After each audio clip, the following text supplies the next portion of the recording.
की रिक्षावाले बेवडे असतात, रिक्षावाला अडाणी असतो.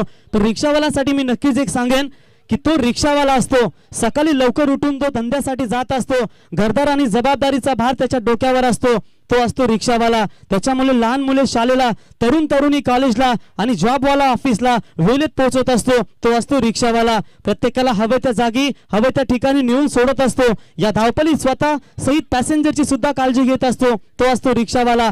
एखाद्या वेळी चुकून तो पुढच्या सीटला घालवतो, त्या 10 रुपयासाठी 100ची पावती करत असतो. कष्टाचे पैसे देताना त्याचा जीव कासावीस होत असतो, तो असतो रिक्षावाला. रिक्षावाला म्हणलं की लोकांना अडाणी व्यसन वाटत असतो, पण तो परिस्थितीमध्ये या धंद्यात आलेला एखादा उच्च शिक्षित असतो, तो असतो रिक्षावाला.